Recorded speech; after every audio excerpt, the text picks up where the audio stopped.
नमस्कार साथियों, headlines focus देख रहे हैं आप। आपके साथ मैं हूं अनुपम प्रसून और हमारे साथ खास मेहमान जुड़ रहे हैं ज्ञानेंद्र कुमार शुक्ल जी, जो कि वरिष्ठ पत्रकार हैं। उत्तर प्रदेश में एक बड़े चेहरे के तौर पर पत्रकारिता जगत में जाने जाते हैं। और आज हम बात यूजीसी की करने वाले हैं। यूजीसी को लेकर जो गाइडलाइन आई है, उसने अचानक सवर्णों का गुस्सा बहुत हाई कर दिया है। सवर्ण विरोध प्रदर्शन कर रहे हैं, लेकिन सरकार पर और सरकार का जो बॉडी लैंग्वेज है वो साफ बता रहा है कि इस प्रदर्शन से, इस गुस्से से सरकार को कोई मतलब नहीं है।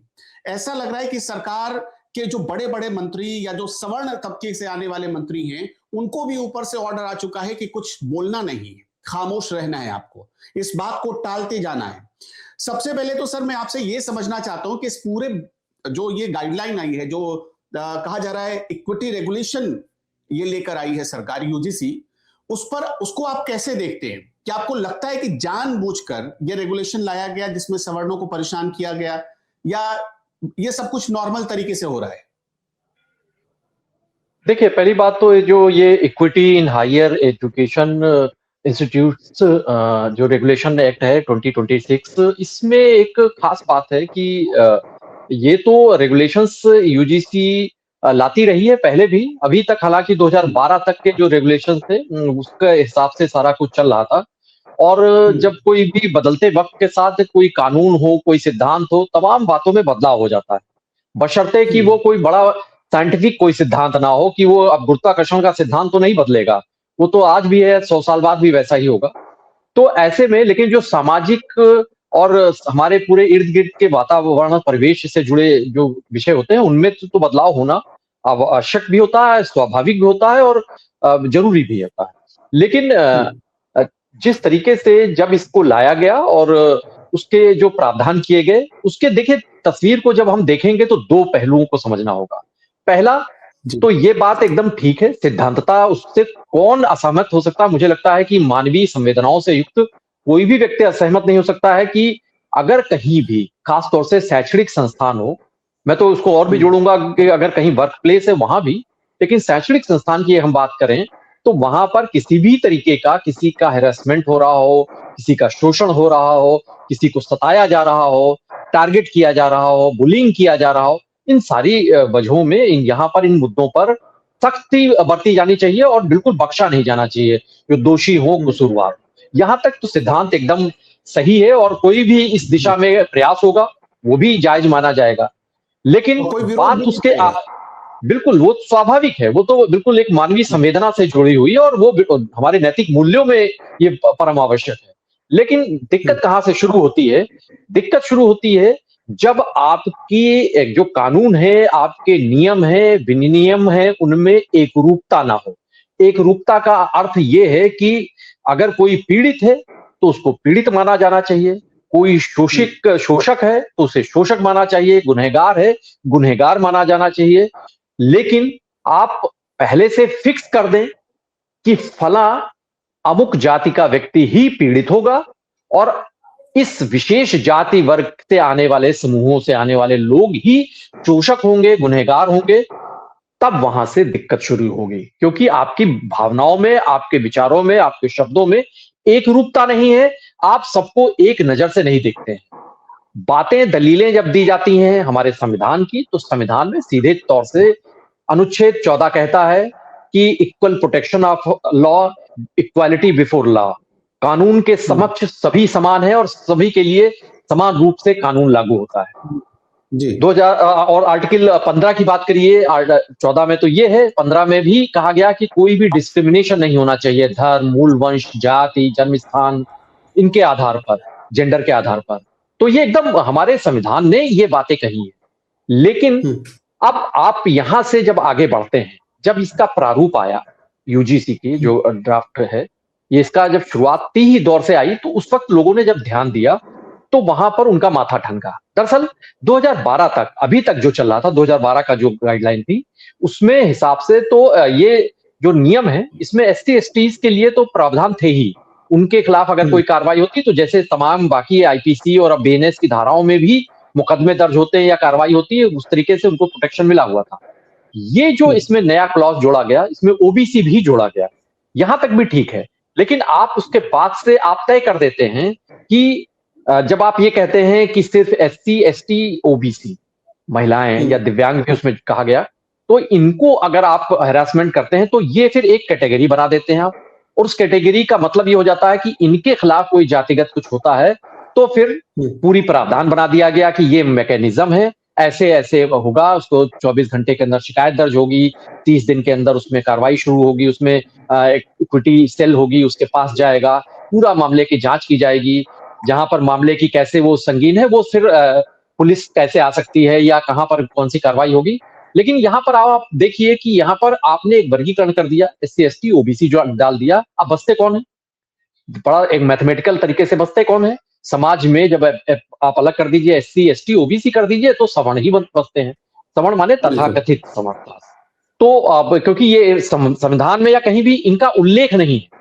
दरअसल आप हर जगह देखिए ना कि कमीशंस भी हैं। अगर मान लीजिए माइनॉरिटी कमीशन है, एससी एसटी आयोग है, ओबीसी आयोग है, सवर्ण आयोग जैसा कोई अभी ऐसी कोई चीज नहीं है। यानी सवर्ण हमारे यहाँ कोई डिसाइडेड नहीं है, कोई उसको डिफाइन नहीं किया गया है। लेकिन वो सवर्ण भारतीय परंपरा में, भारतीय जो समाज है उसमें मान लिया गया है कि ब्राह्मण, क्षत्रिय, वैश्य और कायस्थ और इन सब जातियों से आप ताल्लुक रखते हैं तो आप कथित सवर्ण समाज में आ जाते हैं। अब दिक्कत कहां से शुरू होती है कि चूंकि हमारे जो शैक्षणिक संस्थान है, आपने कई बार वीडियो देखे होंगे, आपने जेएनयू का तो खास तौर से देखा होगा, बाकी कई जगहों पर कई साउथ में भी ऐसा हुआ, वेस्ट बंगाल में भी होता दिखाई दिया। कई यूनिवर्सिटीज में आप देखिए कि यहाँ तक के नारे, पहले तो ये लगा रहा कि ब्राह्मणों को यूरेशिया भेजा जाए, ब्राह्मणवाद से मुकाबला करना है, ब्राह्मणों को नष्ट करने, मार देने की, मतलब लिंचिंग तक की बातें की गई, नारे लगे बाकायदा। खुलकर कहा जाता है, आज भी नारे लगते हैं। उनके वीडियो सामने हैं। अभी अभी हाल में एक वीडियो वायरल हुआ, तिलक तराजू और तलवार इनको मारो, जूते चार, इस तरीके से यूनिवर्सिटीज वगैरह, ये कॉलेज कैंपस के भीतर हो रहा है। तो यानी ये जब मुद्दे आ रहे हैं तो ये किसको टारगेट कर रहे हैं? ये इन्हीं कथित सवर्ण समाज की जातियों को कर रहे हैं। अब आप जब एक ऐसा विधान लाते हैं, उस विधान में इन जातियों के प्रोटेक्शन के लिए अब कोई बात ही नहीं दिखाई दे रही है। ठीक है, अगर उन जातियों में एससी, एसटी हो, ओबीसी हो, अगर उनके खिलाफ कोई भी कर रहा हो तो बिल्कुल उसके खिलाफ सख्ती होनी चाहिए, उससे कौन किसको गुरेज है, हर कोई उससे इत्तेफाक रखेगा। लेकिन आप उसी वक्त छोड़ देते हैं सवर्ण समाज को उसके भाग्य के सहारे और मान लेते हैं कि यही तो शोषक है। जब आप पहले से प्री ऑक्युपाइड होंगे, आपका मस्तिष्क पहले से ही मान लेगा, तो आप पूर्वाग्रह का यही तो परिभाषा है कि आप मुझसे मिले और आपने मार लिया मुझे लेकर। ये समझना चाहता हूं कि यूपी विधानसभा में देखिए तो करीब करीब 115 विधायक ऐसे हैं जो सवर्ण समाज से आते हैं। उसमें बीजेपी में अगर देखिए तो ब्राह्मण और ठाकुरों की संख्या ज्यादा है। बीजेपी में करीब 42 ब्राह्मण, 45 ठाकुर, 28 और वर्ग के लोग, मतलब कुल जोड़ दीजिए तो इस हिसाब से ये 115 लोग क्यों खामोश हैं?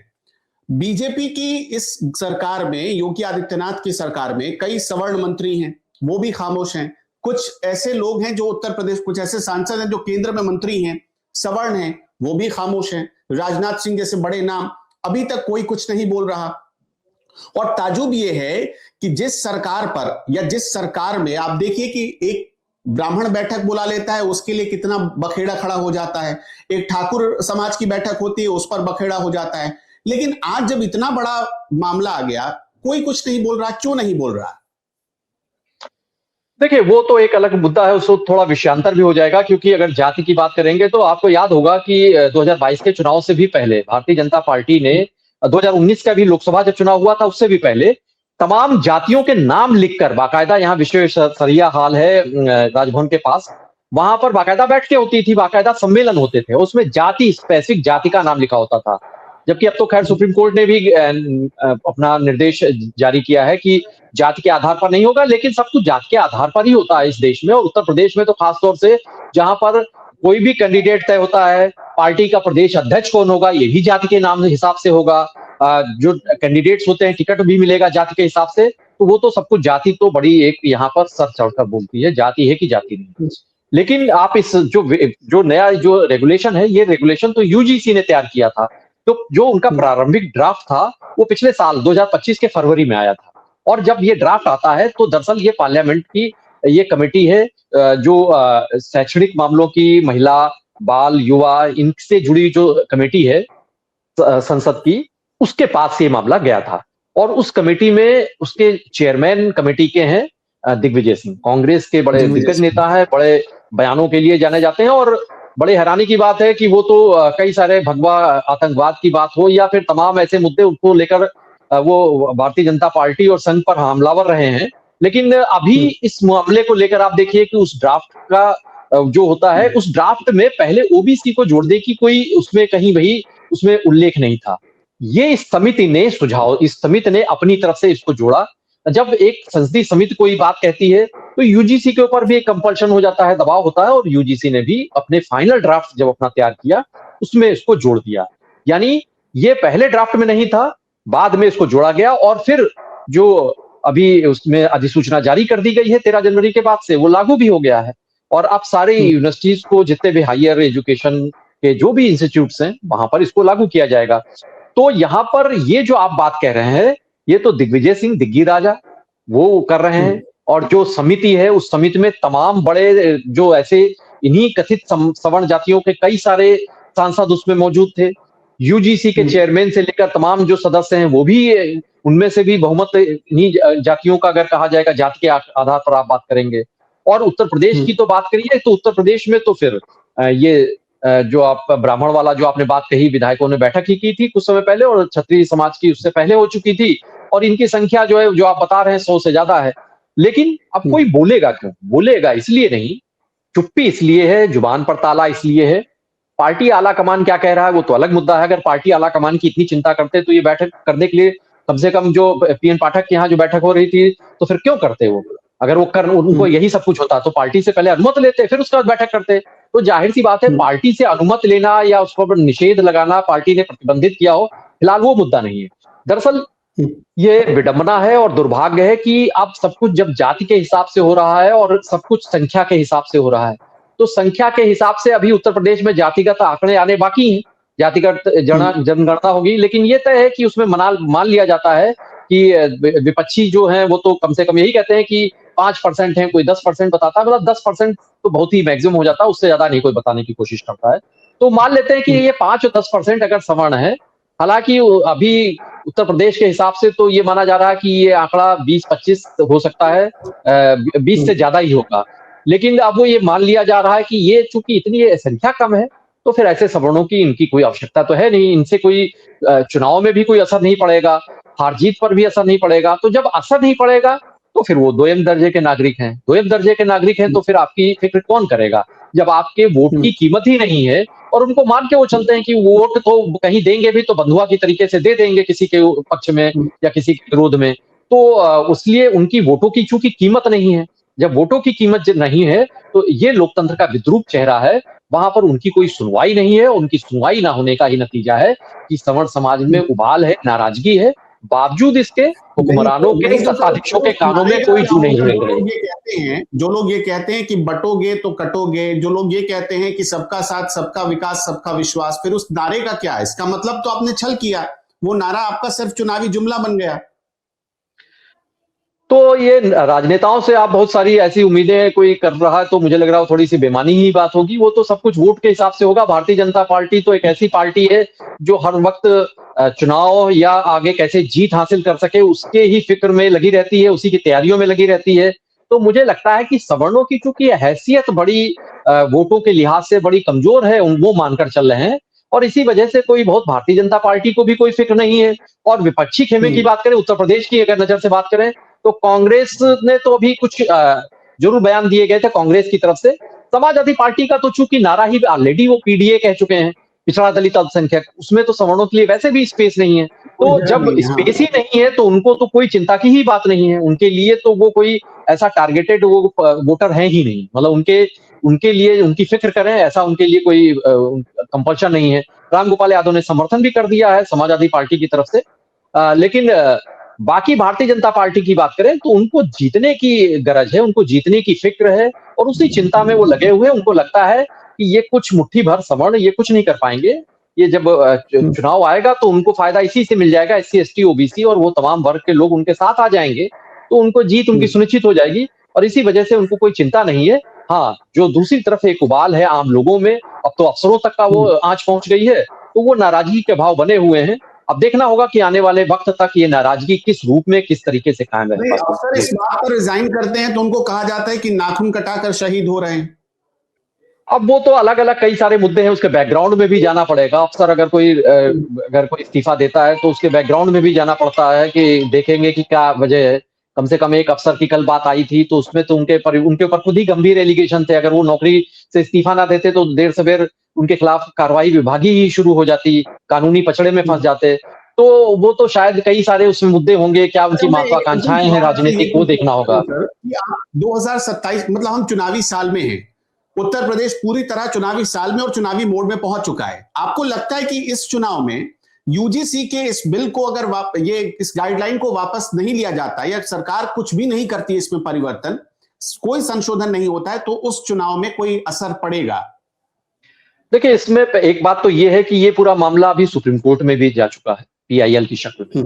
और सुप्रीम कोर्ट में चूंकि वहां पर मेरिट के आधार पर, तमाम बिंदुओं के आधार पर, तर्कों के आधार पर बात होगी, तो शायद इसका कुछ एक नतीजा निकल सकता है, कुछ संशोधन की बात आ सकती है, जहां पर ये जो छूट जा रहे हैं सवर्ण, इनको भी शामिल किस तरीके से किया जा सके, इनके हितों की रक्षा कैसे की जा सके, ये मामला आ सकता है।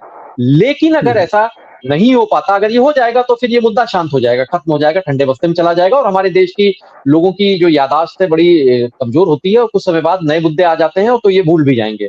दूसरी बात, अगर ऐसा नहीं भी होने पाता है, तो हाल फिलहाल जो हुक्मरान हैं, जो सियासतदान हैं, उनको पता है कि संख्या बल के लिहाज से ये जो वर्ग है, जो उद्वेलित अभी आपको नजर आ रहा है, आक्रोशित नजर आ रहा है, कथित सवर्ण समाज, उनको लगता है कि इनसे तो कोई फायदा ही नहीं होना या इनसे कोई असर इनका होना नहीं है, तो कोई बात नहीं है। अगर ये जा रहे हैं तो ये दोयम दर्जे के नागरिक उनको मान लिया गया, उन्हें नौ यहूदी मान लिया गया है।